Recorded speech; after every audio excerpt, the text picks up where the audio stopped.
Johnny, you know what's funny about that? What? All I wanted to be, now I'm a lot older than you, but there was a rock band that was and is my all-time favorite band, which is Chicago. Nice. Because Chicago is the band that has horns in a rock band, right? Yeah. And so I always loved it. And their drummer, Danny Seraphin was the guy's name. Whenever I was in the basement playing drums alone, I would pretend I was Danny Seraphin. He's the founder, one of the founders of the group Chicago, and he's the drummer. And I would practice all of his drum solos, and all I wanted to be was Danny. That was my absolute hero. And completely randomly out of the blue, or maybe not, the universe sometimes knows what it's doing. Right. We're now good friends. That's awesome. I wound up meeting him at something, and now he's a buddy. But my whole childhood, I was pretending to be this drummer, and now he's a friend of mine.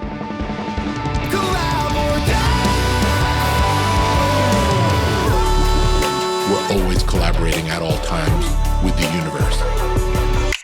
Ladies and gentlemen, Jeff Hoffman, global entrepreneurial leader extraordinaire. You're just incredible. I have a hard time kind of like putting you into people's perspective that haven't met you or talked to you because you've got such a really, like I said, like an interesting story. There's no easy way to jump into you because it's like, well, how do we know each other? It's like, okay, well, we meet because we're discussing working together at a music level, but that doesn't encompass who you are and where you've come from. And I've been thinking a lot about if I were going to have you to sit down and do sort of like an interview style conversation, the things that I would ask you that I would think would give the most value to anybody that's listening. Obviously, I think that the whole point of my podcast is really kind of delving into the crossover that happens between those industries of art and creativity, and then the entrepreneurial side of things.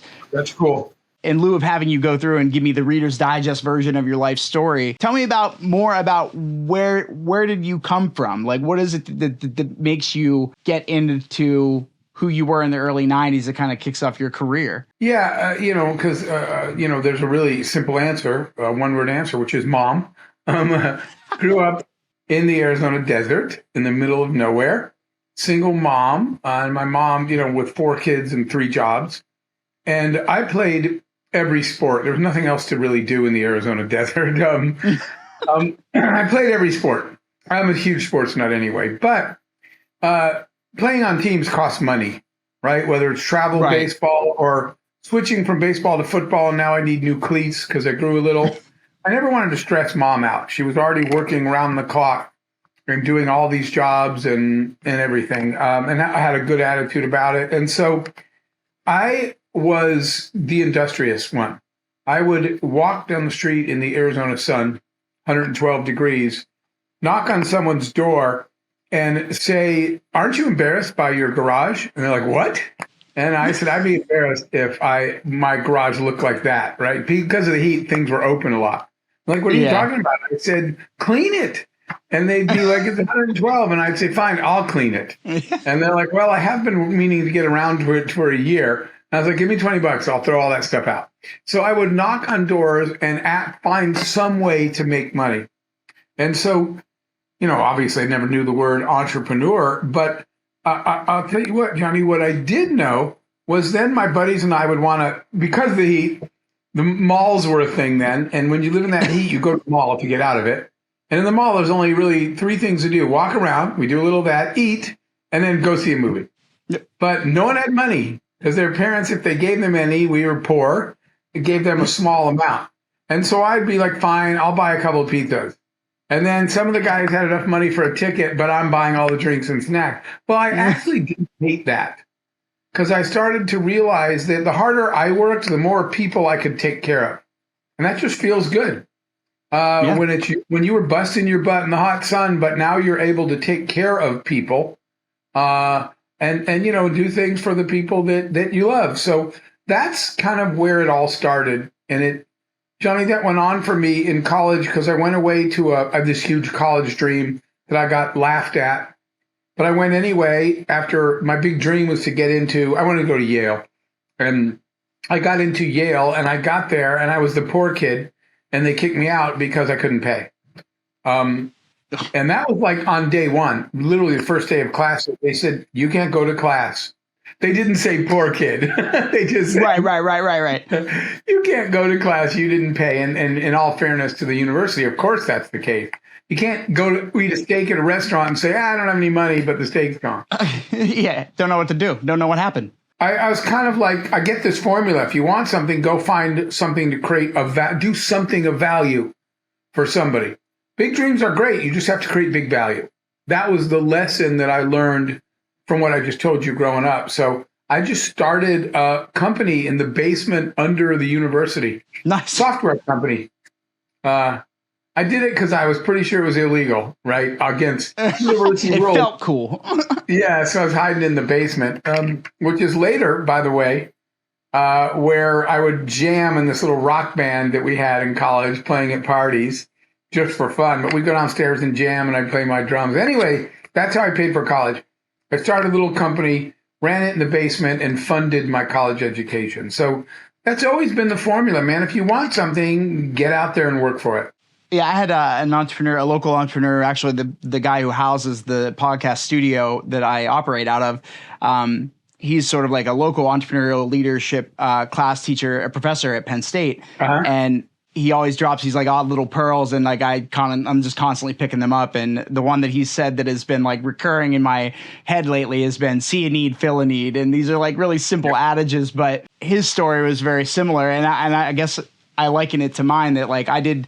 Instead of cleaning garages, I didn't power wash or do anything like that. But my dad had a lawnmower and gas was 97 cents a gallon. And I could walk with a 5-gallon canister and get pretty far. Get 1 yard done per gallon. Yeah, for sure. I was like $20 a yard. I could do 5 yards on this tank, and then I got to refill. And I remember spending my Saturdays just like all day. My mom used to have a word processor that would be like, you would type it up on digital, and then it would tap like for 15 minutes, and I printed out 100 copies, and I went through and illegally placed them in everybody's mailboxes. And I was like, odds are they're not going to arrest this 11-year-old kid for doing this, so I should be all right. And turns out that was true. And so I see these commonalities between that behavior, right? Like I wanted money, I wanted to be able to go do things, I wanted to be able to. I had Ninja Turtles I wanted to buy. There were movies I wanted to go see, and I also was the friend who was like the diligent worker out of my friends group, which ended up being like I hosted having everybody over with like cubes of Mountain Dew and Pepsi to have like LAN parties and video game parties where we would just sit around and just take over my single mother's living room and like part of the hallway and some of the kitchen and just litter people all out everywhere. But it was nice to be able to have like everything set up so that Friday night after class or after school, we could all run there, get there and do that and have fun. And then you kind of, I think that kind of ruined it for me because I was like, I want to do more of this, so I don't really see how that 9-to-5 rigmarole is going to fit into my life. I gave that a small shot after college because I got a software engineering degree because there's a lot of jobs writing code, and I got a job at working for a big company doing that, but I only made it a couple of years because I hated it. Right. I just couldn't deal with the bureaucracy at all. Yeah, and it also kind of like grates against the fibers that are the very like things that make you up, like who you are. You can tell it really is abrasive in a way that is like hard to describe to somebody who doesn't feel it that way. Yeah, I also have this. So let me put it this way. One day I'll die. They'll do an autopsy and they'll cut me open and determine that my DNA was composed of 99% sarcasm. So, but turns out that doesn't go very well in corporate America. I was in trouble all the time. So it was not a good fit for me at all. So weird that you would then switch and then come from the top down and assault them and be like an industry disruptor in your own right. Like you were kind of predispositioned to messing with the status quo, I guess. I couldn't take it, man. And I couldn't keep my mouth shut. So they didn't want me around. I didn't want to be around. And I just quit. By the way, my first startup was literally the advice you just said from your professor about see a need, fill a need. Yeah. Because when I quit, I'm 20-something years old. Now I'm broke and I'm unemployed because I quit my one job because I just couldn't do it anymore. And I was in an airport trying to catch a flight. And when you're broke, an airline ticket's expensive, right? Yeah. I was going to try to see a mentor. And the lines, back then you had to check in with a person. And you had to wait in line, talk to a person, show them your ID, and they would give you the boarding pass. And I was in that line more than an hour, almost an hour and a half, and I missed the flight. And I was really upset, and I was standing there thinking, when you go up to the person, you identify yourself, and they push a little button that says print, and a printer prints you a boarding pass, and you get on a plane. And I'm like, why do we have to stand there for you to push print? And the woman's like, next. He wouldn't even talk to me. And I said, well, we're standing in line for an hour, and all you're doing is printing a boarding pass is paper. You're printing it. And she's like, next. Right, yeah. And also her attitude sucks simultaneously. So you're like... That was my first startup night. I went home that Friday, and that was my first startup. I just took out a pencil and said, because you were talking about filling a need, I was like, there has to be a better way to check in. So, today, when you go to the airport and check yourself in at one of those self-check-in kiosks, that was my first invention. Did you patent that? Yeah, I sure did. And we were able to sell them. They're in pretty much every airport in the world now. So our first startup was in technology and travel, and it was successful. In fact, as much as people check in on their phones now, those kiosks are still all over the world. So they lasted a lot longer than I would have thought. But yeah, that was my first invention, just because, like you said, that was an actual need. There has to be a faster way to get to the airport. Right. So we fixed it, and that worked out. So that kind of comes from a need to sort of like save time. That's like the thing that we don't get back, right? So like, not only is it a need, it's almost like a core value need of like, I need to have more time to do all the stuff that I want to do. And for sure, an hour and a half standing in line for this lady to hate me and then give me a ticket is not a part of the prerogative that I'm trying to drive today. Yep, you got it. And you're exactly right that people spend too much time doing stuff they don't really want to do because they think they have to.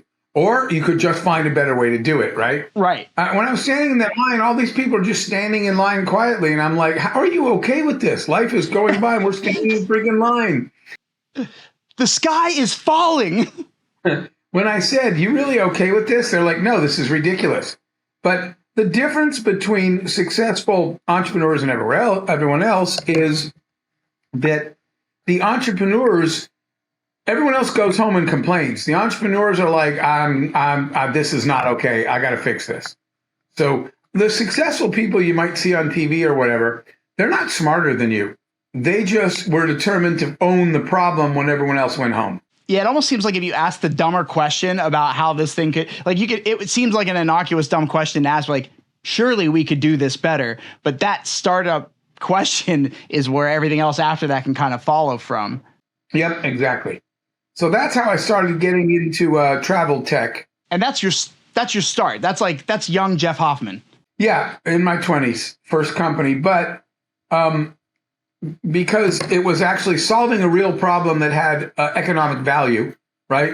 It's value to the traveler. If you're a busy business person, time is money. And if I can save you an hour and a half in the airport, that's worth money to you. And if you run an airport or an airline and you have to pay 20 people and all the time and expenses to fill up the airport to check people in, and I say, you can just install these kiosks and 19 of those people can go home, that saves them millions of dollars. So we had we delivered economic value, and we got paid for it. We later I was able to sell that company, and we sold it for millions of dollars. So in my head, the story that I'm telling myself is that Ragtag Jeffy was in a band in a basement drumming, and I want to believe that the entire software engineering company, that first one, were also bandmates.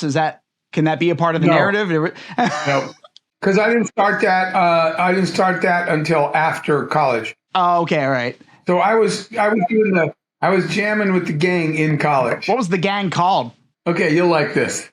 So we get a gig to play a party on campus, right? Classic. It's like we're going to make $200 or whatever, right?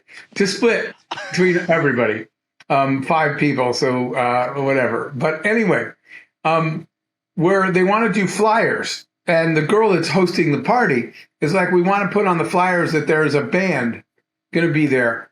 But what's the name of the band? Well, we never named it. We were just jamming all the time, right? Just playing. Right. And so at college, and there was this was our thing, me and my buddies. If we didn't this is a super healthy plan. I do not recommend it.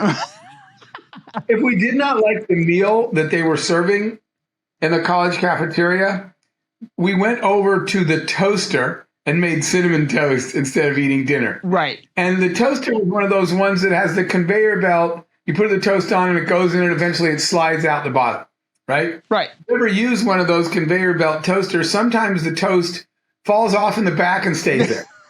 And you got to try to figure out how to get something in there. You don't want to stick a fork because it's electric. You might get electrocuted. Right. You put your hand in, this dangerous. So this is the real story. The girl comes up and she's standing behind me and she's saying, I need to know the name of your band to put on all the flyers. I don't have a name at this point. But while she's talking to me, the toast gets stuck in the back of the shiny, this is important, shiny metal toaster. And so I'm trying to put my hand in really slowly like this to save my cinnamon toast. And she's distracting me. Right. And because she taps me on the shoulder, it makes my hand move on the bright red heat coil. And it burns my hand. Also, I'm the drummer, so I kind of need my hands. But Classic. It burns my hand. And I said to myself, but out loud, I said, effing chrome toaster. I was like, effing chrome toaster. So I turn around finally, and she's gone. The next day, all over campus, there are signs that say Chrome Toaster live. So I go to apologize to my bandmates that our band name is called Chrome Toaster. And I was like, hey, guys, about the name. They're like, dude, cool, we love it. And I was like, yeah, that's all I was going to say. Yeah, those are happy accidents. Yeah, that's So hilarious. the band was named Chrome Toaster for no reason whatsoever, except that she was standing there. What kind of music did you guys play? All rock. We were just a cover band. Johnny, you know what's funny about that? What? All I wanted to be, now I'm a lot older than you, but there was a rock band that was and is my all-time favorite band, which is Chicago. Nice. Because Chicago is the band that has horns in a rock band, right? Yeah. And so I always loved it. And their drummer, Danny Seraphin was the guy's name. Whenever I was in the basement playing drums alone, I would pretend I was Danny Seraphin. He's the founder, one of the founders of the group Chicago, and he's the drummer. And I would practice all of his drum solos, and all I wanted to be was Danny. That was my absolute hero. And completely randomly out of the blue, or maybe not, the universe sometimes knows what it's doing. Right. We're now good friends. That's awesome. I wound up meeting him at something, and now he's a buddy. But my whole childhood, I was pretending to be this drummer, and now he's a friend of mine. So we played rock like Chicago and Doobie Brothers and stuff like that. Rolling Stones, just all rock, classic rock. Did you ever tell them that story? Oh yeah, so it was pretty cool. When I met him, they surprised me because they knew how much of a part of my childhood he was, because I always was playing all his parts. And they had him. They didn't tell me, and he came out and played the drums, played some Chicago songs at an event, a charity we were hosting for children. So. I've been to a bunch of the shows since, but yeah, it's kind of cool. So anyway, that Chicago would be the type of songs we would play. You ever, did you swap in and play like a song or two? Did they let you like? No, I didn't have the guts. What do you mean? That's You didn't have my the guts? idol. I didn't have the guts to do that. I've been asked over the years, because I give motivational speeches at conferences all over the world. Right. More than once at an event where they had a band in the evening, they're like, Jeff, you're a drummer. Go up there and sit in. And I only probably ever did it once.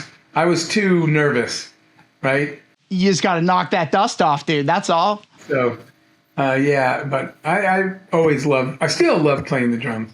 Do you have a drum set? Not anymore. I did until not just a few years ago. When you started moving around? Yeah. Yeah. I mean, obviously, it's never easy. The drums are like the most difficult thing to end up migrating anywhere, because the shells take up so much space. Regardless of what your setup is, you're going to be cramped for room to get it anywhere. You definitely need to have a kit. Like that's got to be like a personal luxury. I will do it again. Let me see. Oh, I thought they were in here. I had a pair of Danny's drumsticks from Chicago that he gave me signed after a show, but they're not right here. Do you remember what? Yeah, I'll do it again. For now, I'll just listen to Relic Hearts. Yeah, that's what I'm talking about. That's the next evolution. When I need my rock fix. I want to be the next Chicago. There you go. Do they surely they have Grammys, right?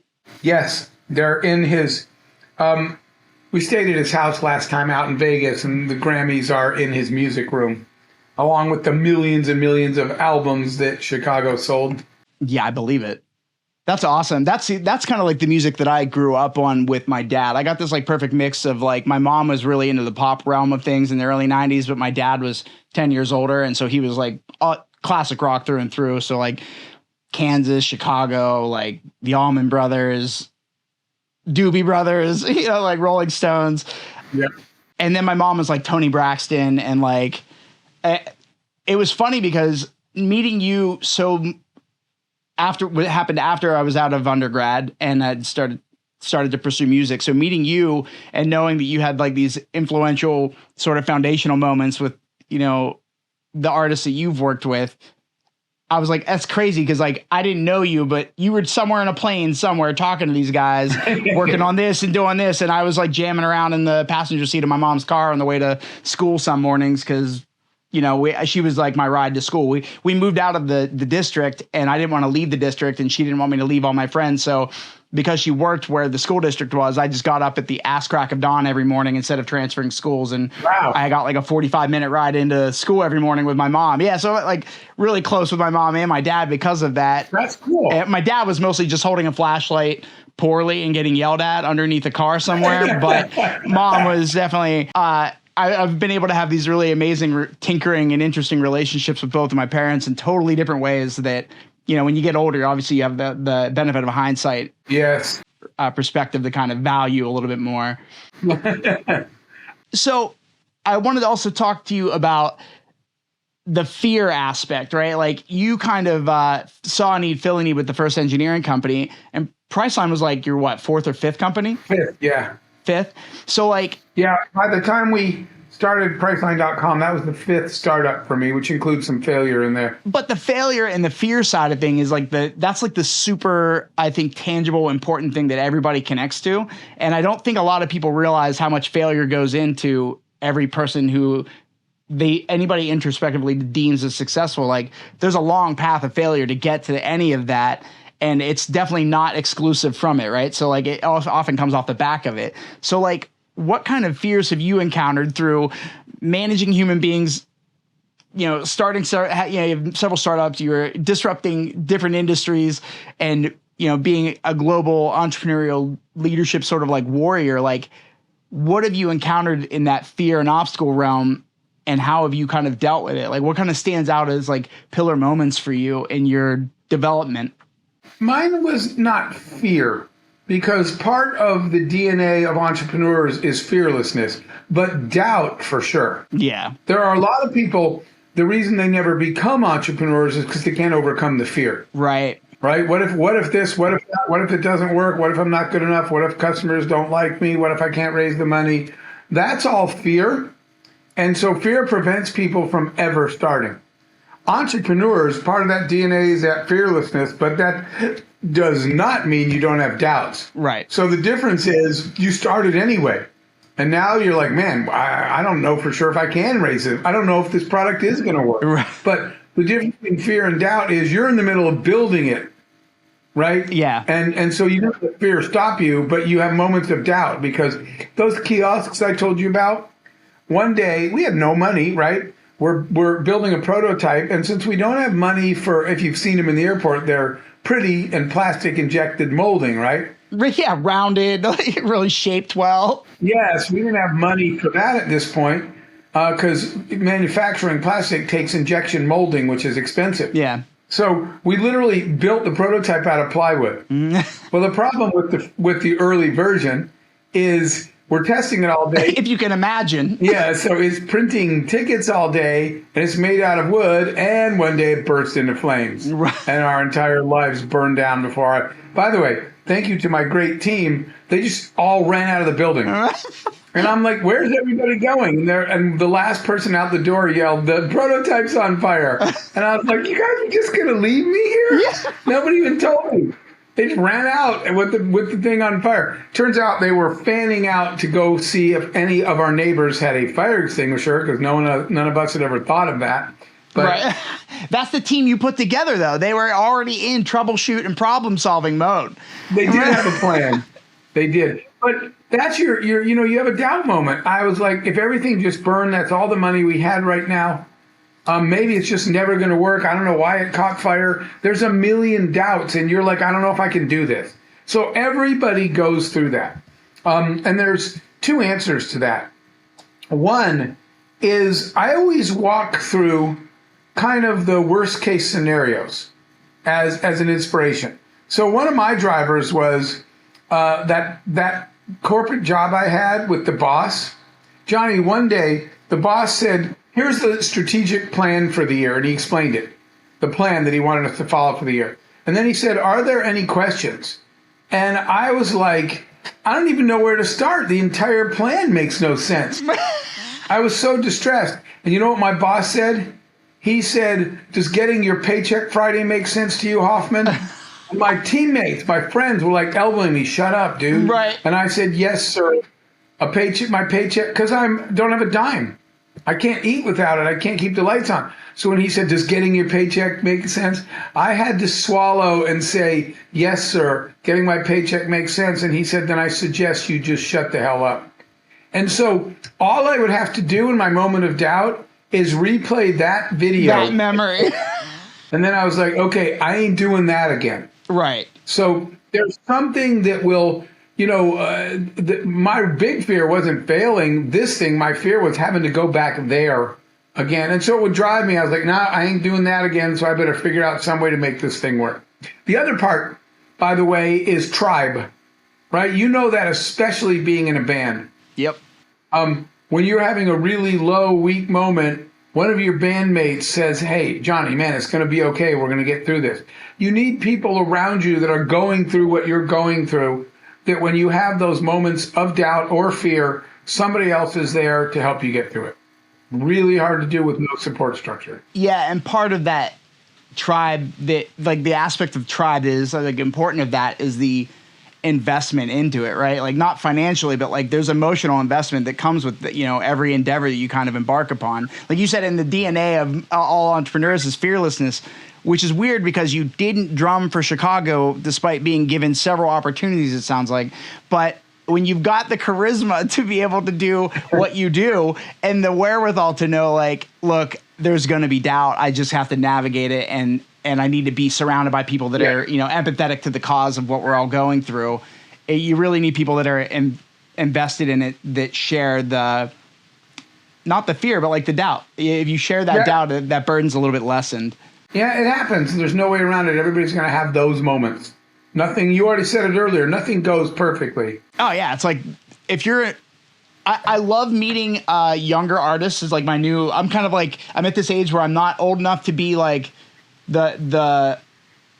I guess like the patriarch of like doling out information, but I am there to kind of like help them avoid certain pitfalls along the way. Yeah. And just the youthful arrogance and like ignorance that comes along with being a young artist and being like, oh, well, I'm going to do this and then this and then this and this. And there's no thought or understanding of the pitfalls that are awaiting them all.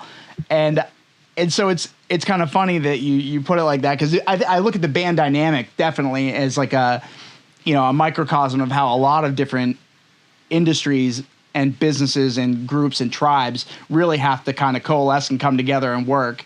And planning for things to go perfectly is literally like, that's like the closest you can do to planning for failure. Just expecting that everything's going to be fine and it's all going to work out. And that's why mentorship, that's why I do mentoring now, because it's like you said, what you're talking about now, somebody knows, somebody has made the mistake you're about to make. and somebody's been there and can give you a little guidance. And I never had that, so I would just make every mistake. So part of why I do so much mentoring of entrepreneurs now and of artists and musicians is that I know what it feels like to make a mistake that was painful and then look around and say, couldn't somebody have told me not to turn left here? Somebody's driven off. Yeah. So that's why I do mentoring now. Yeah, I mean, the benefit of hindsight is a real strong thing, right? Like when you look back, you're like, okay, all right, I can see the writing was on the wall there maybe, but there's something also about sort of like the vigor that comes along with being so excited about something that you kind of throw up the horse blinders to not seeing the things that you don't want to see. And some of that is good in the sense that arrogance never is. And it's ignorance isn't really, but entrepreneurs are, and which obviously recording artists are musicians are entrepreneurs too. Just your product is you and music. Yeah, but they're not classically defined like that, though, right? But the entrepreneurs are eternal optimists, right? It's the reason for people playing in their mom's garage with crap instruments are positive they'll be on a world tour soon, right? Right. That optimism. So that's the part I'm saying is good, because otherwise you would never start if you didn't believe there was a chance to end big. Yeah, you really have to kind of self-incentivize, right? Like you can't think that it's all going to be it's going to be all work. Everybody gets that little dish, but it doesn't almost pay it at the beginning to sort of like I look at it like brainstorming, like throw shit at the wall and see what sticks. Like don't be afraid to throw a bunch of stuff at the wall. Like you have to, because only a small percent. It's a numbers game. Like the survival rate for even your obstacles drops to 0 over a long enough time. So it's like you've got a lot of things working for you just by being showing up and being consistent and persisting, especially in the face of, like you said, like adversity. Like Relic Hearts is definitely not averse to dealing with tragedy and obstacle.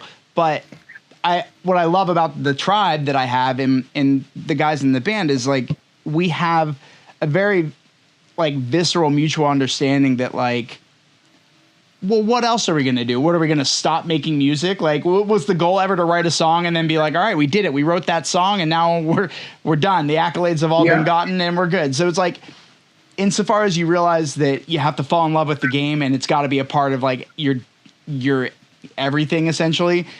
Not that you can't diversify, but like you have to kind of acknowledge like this is a part of who you are. So if I'm lucky enough to know that I have people in a band with me that I love writing with and that we see eye to eye on a lot of the things that are, I think, deal breakers for a lot of other artists. And bands are specifically like really difficult dynamics to navigate sometimes. Like there's no book in how to do it. And all you see are the urban legends of like the Foo Fighters and Nirvana and all these different artists and how they got it and what their path was like. And when you're a small group of 4 to 5 idiots in a band and you're in a garage and you've got these big dreams, you're almost like predispositioned to believing that there's this magic white gloved hand that's going to scoop down and like 2 weeks from now is the world tour. We're good to go. Like we've got it all set.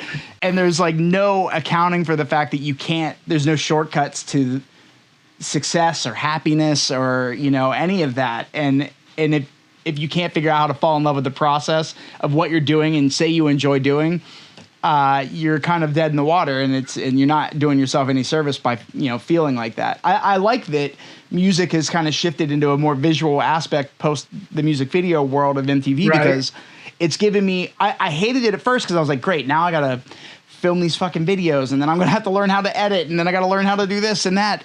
But in doing that, I picked up essentially a modern day trade. And it gave me the opportunity to explore music in a visual way that I was never really. I was observing it in all the bands that I grew up listening to and loved, and like Linkin Park and things like that. I remember the first time I saw their music video for "In the End," I was like, "Oh my god, they're using CGI! That's so crazy!" And now, literally, like 20 years later, here I am getting ready to embark upon like my first video like that, and I want to A and B the two at different stages in my life now and be like, look at the improvements in technology and everything that allowed us to basically do the same thing and not be on a major label and be unsigned and be independent and be in charge of that. Like it's really empowering to kind of be able to have that much, not control, but ability to exercise in all the different facets of the way that people observe music. And, TikTok was a hurdle for a while, but I secretly have fallen in love with it.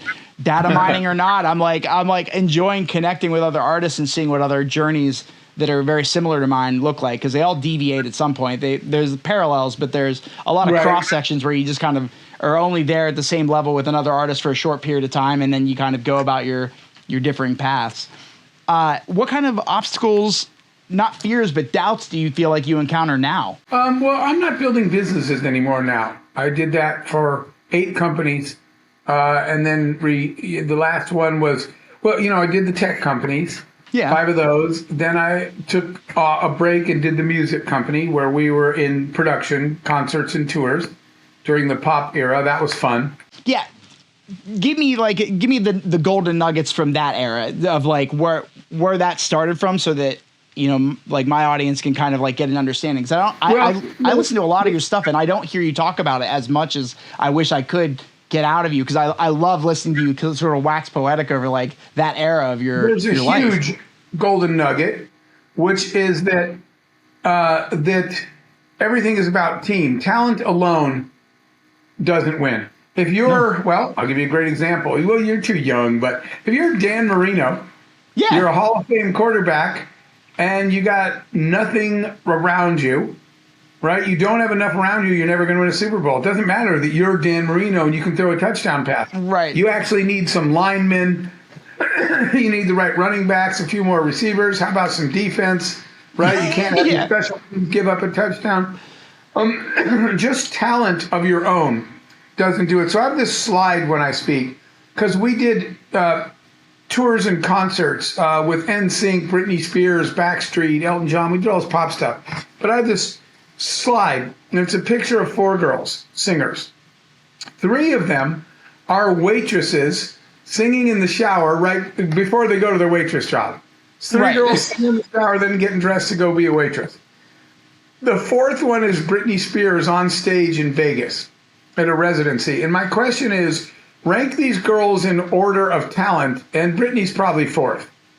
She's a good singer, that's all. She's no exceptional vocal talent by a long shot. So why is she Britney Spears and these girls who are actually more talented waitresses? And the answer is team. Yeah. Right? When we were part of that tour, we had a complete 360 team of everything you need to be successful. It's the music business, not just music. Right. And so that was the learning I got from all that, from doing it from the inside out. The things we did that were successful with a Britney or a NSYNC or Elton or whatever we were doing back then were successful because we had somebody in every position of the field, right? We'll go back to our stupid sports example. You snap the ball, the quarterback steps back and gets obliterated because there's no running back. No one actually ever runs up and takes the ball, right? You can't compete with pieces missing. And so I didn't know that, right? The thought is, so that band, hypothetical band of optimists is playing in the basement, right? By themselves, they're sure they're going to be on a world tour, except they don't have financing, they don't have marketing, right? They don't have choreography, they don't have lighting, they don't have a lawyer, right? Just because you're good at playing is not going to make you win. Being on a good team. So that's why brilliant talent with no team will never be on stage.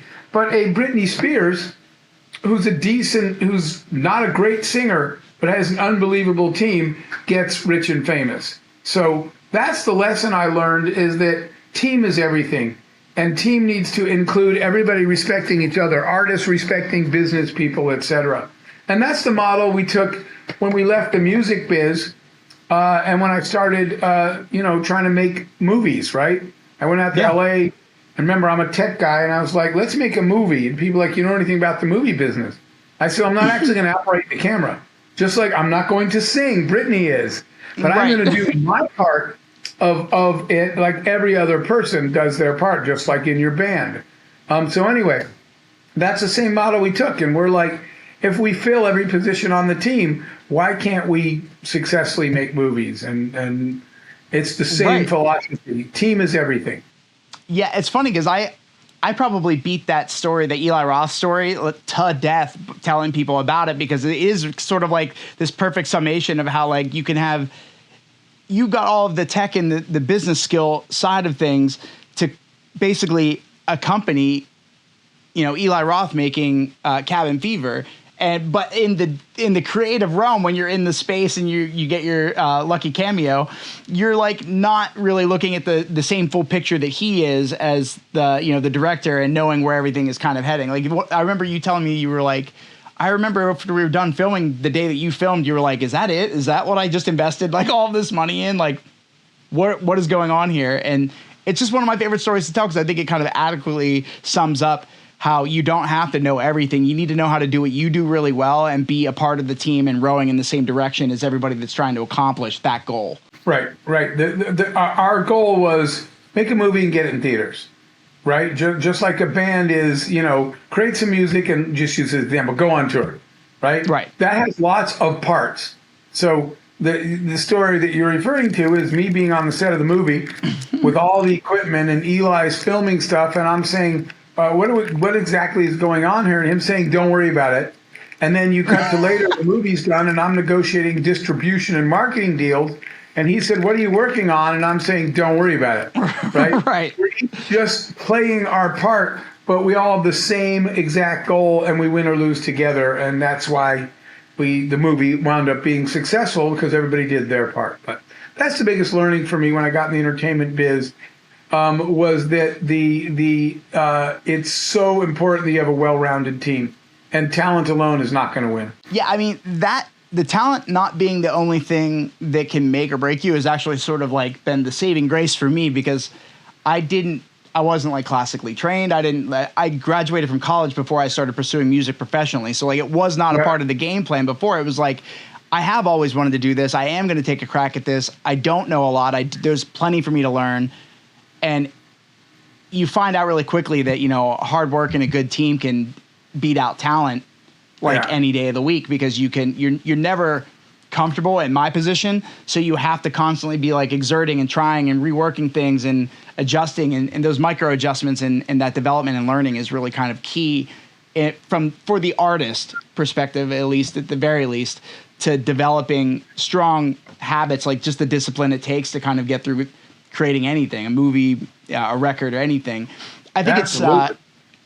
but your era of doing that was also an era of like CD sales. And so there is also sort of like this forward promise of revenue that's going to make its way back into the pockets of everybody that's a part of the team. And it's hard to say like that is very difficult now in a world where streaming is like the big, that's the way that everybody listens to music, and the payouts for artists respectively. Like you can't compare, like I can't listen to any song on any album or any album period enough times to pay the artist what they're going to make off of what would have been a CD sale, back from like a Sam Goody or whatever back in the day. You already know that's why every artist, the only way to make money is performing.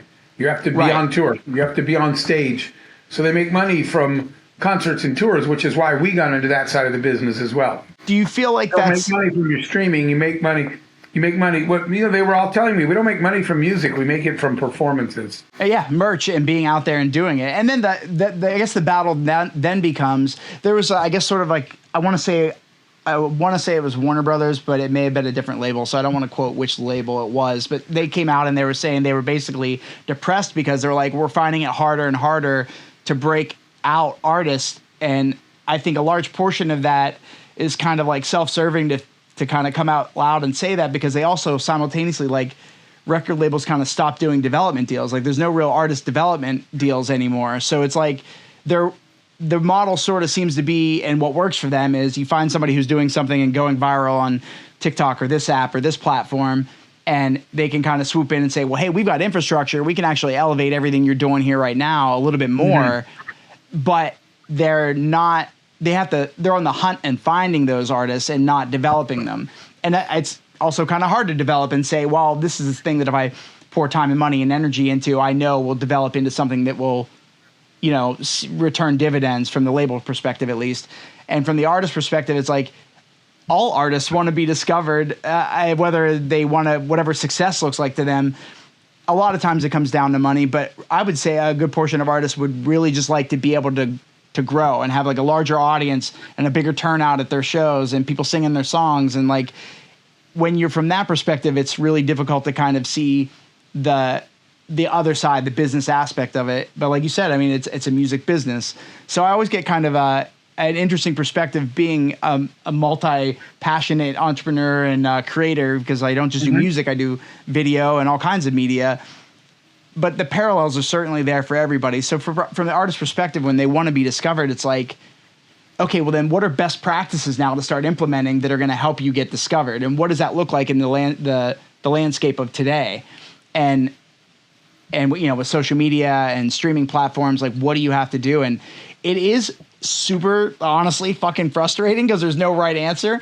But it's also kind of fun because it allows all this extra sort of like outskirts room where you can kind of fuck around and find out. Like you can try new things, and it's kind of emboldening artists in that regard, which is good. And if you're an artist that you, like you said, is kind of already much like an entrepreneur, you're fearless and you're charismatic. You should be willing to take risks with your music and your art, like you did with the marketing for Cabin Fever, like the Billboard campaign in New York. I tell that story too because I'm like, that's hilarious. Like, you don't think that it would be worth it to take the slap on the wrist fine that you're going to get for, graffiti or whatever it looks like. But in return, what you got out of that yield wise was way better than anything you could have paid for in marketing by going through any conventional channels. So, yep, you are exactly right. So I'm about out of time. I got you. You got a closing question, one more, or? Yes. The person that you are today, that is, the amalgam of everything you've become since the guy who first started the first software engineering company. How is the person you are today different from the guy that started that company? In one really fundamental way, which is that the thing that I've learned most importantly is that it's all about people. And it didn't start that way, right? You're whatever it is, you're focusing on business and on money and on all these goals, and all those things matter. But in the end, what you learn is that none of them matter as much as people. And I watched along the way people literally sacrifice and lose all the people around them they cared about in pursuit of some goal that once they got it, there was no one left to share it with. Right. And so I watched people do it the wrong way. That I was like, wow, make sure I never do that. But in the end, it's funny, Johnny, because I was on this TV show and the host, she's being philosophical. Mm-hmm. She said, is life about the journey or the destination? And now all these years later, I shared, this is my answer to your question, I said neither. I said it's just about the people that are in the car with you. Yeah, because it's just about the people you're traveling with. It doesn't actually matter where you're going, right? So that's the biggest thing that's different about me is I used to figure out what do I want to do next. I don't. Now I figure out who do I want to be around next, and then we'll figure out what we're going to do. Yeah, that'll fall into place. All my focus shifted to the importance of the people you have around you.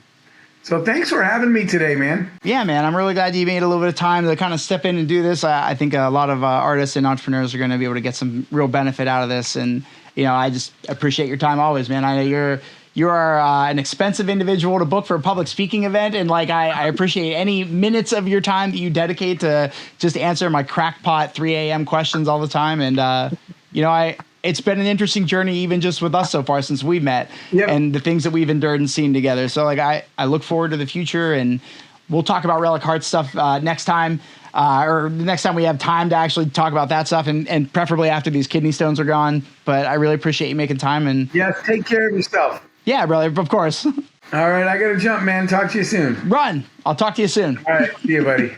Later. Bye-bye.